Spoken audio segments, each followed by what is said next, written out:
আসসালামু আলাইকুম everyone and welcome to twenty lessons. আশা করি তোমরা সবাই অনেক ভালো আছো এবং সুস্থ আছো। আমরা আলোচনা করছিলাম bending stress of composite cross section নিয়ে এবং ইতিমধ্যে আমরা আমাদের এক্সাম্পল দেখে ফেলেছি এবং আজকে দেখবো আমরা bending stress of reinforce concrete. Reinforce কনক্রিটটা হচ্ছে আমার একটা কম্পোজিট ক্রস সেকশন, কারণ এখানে হচ্ছে আমার একের বেশি পরিমাণ ম্যাটেরিয়াল ইনভলভ থাকবে আমার এই ক্রস সেকশনটা তৈরিতে এবং এটা হচ্ছে আমাদের দেখা সবচেয়ে কমন ক্রস সেকশন। অর্থাৎ আমরা যে বাংলাদেশে যে টাইপের স্ট্রাকচার তৈরি করা হয় বা আমরা যেসব বাড়িতে থাকি তার সবগুলি হচ্ছে রেইনফোর্স কনক্রিট ক্রস সেকশন আর কি। এর যে অ্যানালাইসিসটা, এই অ্যানালাইসিসটা আমাদের আগের অ্যানালাইসিসগুলো থেকে একটু ডিফারেন্ট হবে। এর বেশ কিছু রিজন আছে, সো আমরা সেটা আস্তে আস্তে দেখব। সো চলো আর দেরি না করে শুরু করে ফেলা যাক। প্রথম পয়েন্টে যদি আমরা দেখি, সেটাতে বলা হচ্ছে reinforce concrete beans when subjected to positive bending moment are reinforced by steel rod placed short distance above their lower face।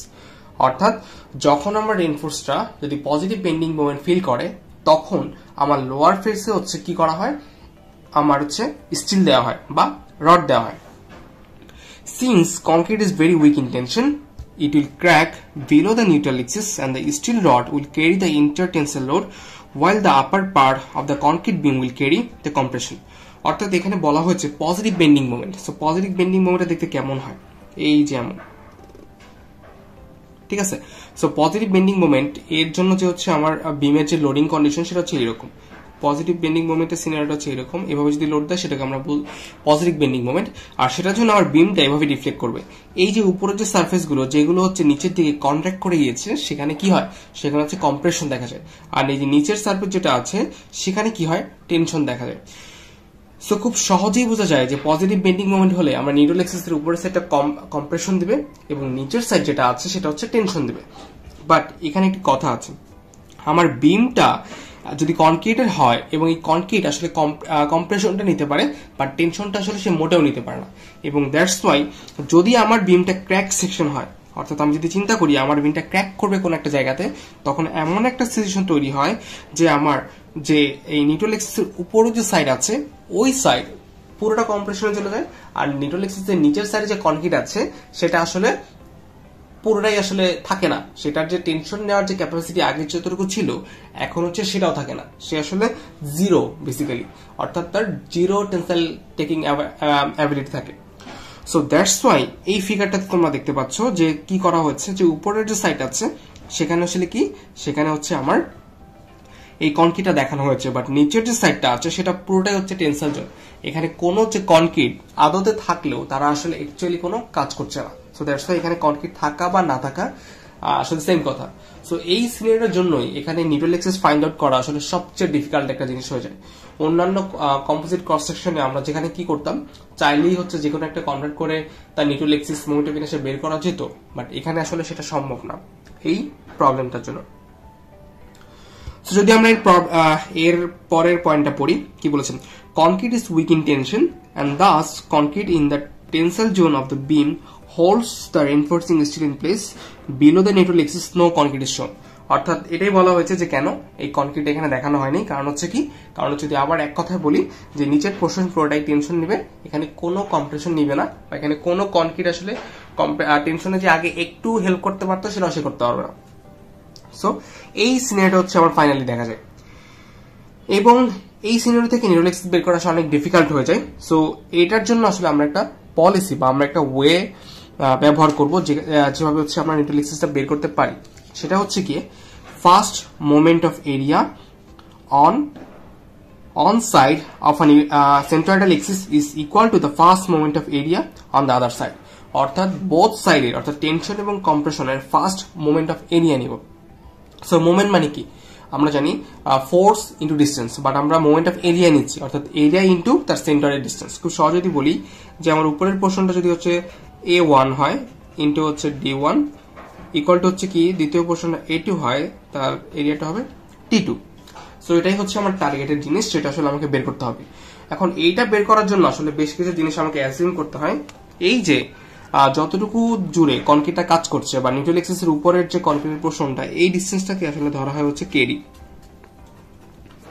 যদিও এই টপিকটা একদম বেসিক কনক্রিটের, বাট এই ম্যাথটা আসলে তোমাদেরকে করতে হবে, জানতে হবে। সো দ্যাটস হচ্ছে আমরা কনক্রিটের অল্প অল্প জিনিসগুলো হচ্ছে তোমাদেরকে শেখানোর চেষ্টা করছি, যেটা হচ্ছে তোমরা লেভেল 3 তে গিয়ে আরো ভালোভাবে শিখবে। সো এই পোর্শনটাকে বলছি কেডি। ডি তো হচ্ছে আমার, দেখো ডি হচ্ছে কি উপর থেকে আমার neutral axis of the river, অর্থাৎ রিভারের যে সেন্টার আছে সেই সেন্টার পর্যন্ত ডিস্টেন্সটাকে আমরা বলছি ডি। এবং এই যে নিউট্রাল এক্সিসের ডিস্টেন্স সেটা আসলে কেডি, একটা আননোন রেশিও। কে হচ্ছে বেসিক্যালি একটা আননোন রেশিও যেটা দিয়ে মাল্টিপ্লাই করা হয়েছে, অর্থাৎ অ্যাজুম করে এখান থেকে বের করার চেষ্টা করা হবে। সো এতটুকু যদি কেডি হয় তাহলে নিচে থেকে কি হবে বুঝতেই পারছো, ডি মাইনাস কেডি। এতটুকু হচ্ছে আমার ডি মাইনাস কেডি। এবার যদি হচ্ছে আমি এখানে আমার যে ফার্স্ট মোমেন্ট অফ এরিয়ার কনসেপ্ট যেটা আছে সেটা অ্যাপ্লাই করি। মোমেন্ট ইকুয়াল টু কি, ফোর্স ইন্টু এরিয়া, বাট এরিয়ার মোমেন্টে কি, এরিয়ার যে ফার্স্ট মোমেন্টের কথা বলা হয়েছে এখানে কি হবে, area into the distance. So দেখতে পাচ্ছ এই যে অবজেক্টটা আছে এই অবজেক্টটা কি একটা রেক্টাঙ্গুলার অবজেক্ট। তো রেক্টাঙ্গুলার অবজেক্টের এরিয়াটা কি হয়, দৈর্ঘ্য ইন্টু প্রস্থ। সো এটার দৈর্ঘ্য যদি কেডি হয় এবং প্রস্থ যদি বি হয় তাহলে আমার এরিয়াটা পেয়ে গেছি। তাহলে এটার নিউট্রাল এক্সিস থেকে তার সেন্টারটা কোথায় আছে, দেখো একটা রেক্টাঙ্গুলার সেকশনের সেন্টার কোথায় থাকে, তার মাঝখানে। সো এখান থেকে এখানে যে ডিস্টেন্সটা সেটা কি হবে, সেটা হবে হচ্ছে KD/2। সো দ্যাটস ওয়াই এখানে হবে KD/2। এই পুরো যে জিনিসটা আমরা করলাম এটা করলাম হচ্ছে কম্প্রেশন জোনের জন্য। বাট এবার নিচে কি আছে, নিচে তো আছে টেনশন জোন। তো এই টেনশন জোনের জন্য কি করতে হবে, আমাকে সেম কাজটা করতে হবে। সো এখন টেনশন জোনের ক্ষেত্রে যেটা হবে, টেনশন জোনের যে এরিয়া, দেখো এখানে টেনশন এরিয়াটা কি, এই যে এরকম ছোট ছোট থাকে, বাট এই এরিয়াটাকে আমাকে কভার্ট করে নিতে হবে, আমাকে কনভার্ট করে নিতে হবে কোথায়, আমার হচ্ছে কনক্রিটের এরিয়াতে। তো সেটা কি হবে, সেটা হচ্ছে মডুলার রেশিও দিয়ে। এই যে মডুলার রেশিও দিয়ে এন আছে, এই এন ES/EC করে সেখানে হচ্ছে আমাকে মডুলার রেশিওটা ফাইন্ড আউট করতে হবে। এবং এই মডুলার রেশিওর সাথে যদি হচ্ছে আমি এই এস মাল্টিপ্লাই হচ্ছে এনএস করি, তখন হচ্ছে কি পাবো, এটার ইকুইভ্যালেন্ট যে এরিয়া আছে, এরিয়া অফ কনক্রিটটা পাওয়া যাবে। তো আই হোপ বুঝতে পেরেছি। সো এই যে ইকুইভ্যালেন্ট এরিয়াটা আছে, এই ইকুইভ্যালেন্ট এরিয়া ইনটু তার কি ডিসটেন্স। সো ইকুইভ্যালেন্ট এরিয়ার ভ্যালুটা কত, ভ্যালু হচ্ছে এন এস অথবা এনএস ইনটু এস মাল্টিপ্লাই তার ডিসটেন্স। ডিসটেন্সটা কি হবে, এইটাই দেখো, এটা কিন্তু হচ্ছে এই যে ডিসটেন্সটা নেওয়া হচ্ছে সেটা কিন্তু তার সেন্টার থেকে নেওয়া হচ্ছে। সো এখানে হচ্ছে 2 দ্বারা ভাগ হওয়ার কোনো কাজে নেই, তাহলে ডিসটেন্স হচ্ছে ডি মাইনাস কেডি। সো এইখানের ফর্মুলার আমার হচ্ছে কে বাদে বাকি সবকিছুই নোন আছে। সো এখান থেকে হচ্ছে আমি খুব সহজে কেডি এর ডিরেক্ট ভ্যালুটা বের করতে পারি। কেডি এর ডিরেক্ট ভ্যালুটা বের করতে পারি কারণ কেডি এর ভ্যালুটা আমার পরে লাগতে পারে। সো ডিরেক্ট এখান থেকে কেডি এর ভ্যালুটা বের হয়ে যাবে। সো ডিরেক্ট কেডি এর ভ্যালুটা বের হয়ে গেলে আসলে আমার মোটামুটি যে আননোনটা ছিল ওইটাও বের হয়ে যাবে। সো আমার প্রবলেমটা কি হবে, মোটামুটি সলভ হয়ে যাবে। সো এটা ছিল হচ্ছে আমার এটার জন্য কনসেপ্ট যেটা আমার ডেভেলপ করা দরকার ছিল, আমরা মোটামুটি হয়তো বুঝতে পেরেছি। এবার আসি সলভিং স্টেপ, কি কি স্টেপ ফলো করতে হবে। এটার স্টেপগুলো অনেকটা আগের মতোই, বাট হচ্ছে একটু ডিফারেন্ট আছে, যেহেতু এখানে কনক্রিটটা চলে আসছে এবং কেডির ব্যাপার স্যাপার আছে। তো দেখি কি বলেছে। বলেছে transform the steel portion area of the cross section using equivalent with, অর্থাৎ ইকুইভ্যালেন্ট যে উইথ আছে সেটা দিয়ে হচ্ছে আগের মতন আমাকে ট্রান্সফর্ম করে নিতে হবে, খুব সহজ, এই এনএস দিয়ে গুণ করে।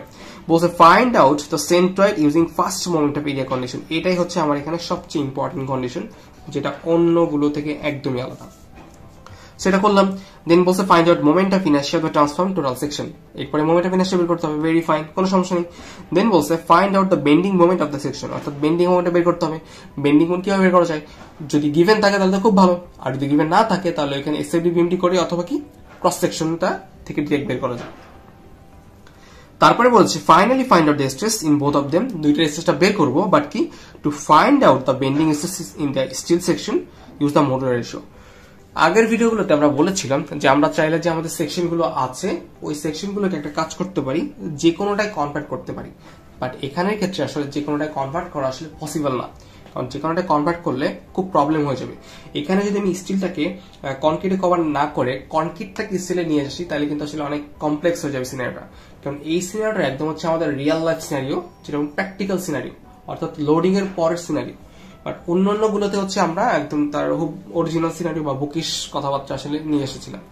তো দ্যাটস ওয়াই আগেরটা কনভার্ট করতে পারলেও এখানে যেহেতু প্র্যাকটিক্যাল সিনারিও, এটা আসলে আমি কখনোই কনক্রিটটাকে স্টিলে কনভার্ট করে নিয়ে এসে ম্যাটটা করতে পারবো না। কারণ কনক্রিটটা উপরে আছে নিচে নেই, বাট কনক্রিট আছে আবার নেই নিচে। সো আছে আবার নেই বলতে বুঝিয়েছি যে অবশ্যই এখানে কনক্রিট আছে, কিন্তু এই কনক্রিটের যে অ্যাক্টিভিটি সে আসলে হারিয়ে ফেলেছে because of it is cracked, অর্থাৎ এখানে কি হয়েছে, এখানে তার ভিতরে ক্র্যাক তৈরি হয়েছে, সো দ্যাটস ওয়াই তার কার্যকারিতা সে হারিয়ে ফেলেছে। সো এটাই ছিল হচ্ছে আমাদের সলভিং স্টেপ এবং আমাদের কনসেপ্ট। সো আই হোপ আমরা হচ্ছে মোটামুটি বুঝতে পেরেছি। সো এর এক্সাম্পলটা যেটা করবো, এক্সাম্পলটা করলে তোমরা এইটার কনসেপ্ট আরো ভালো বুঝতে পারবে। সো আজকে এই পর্যন্তই, সবাই ভালো থাকি, সুস্থ থাকি, ধন্যবাদ সবাইকে, আসসালামু আলাইকুম।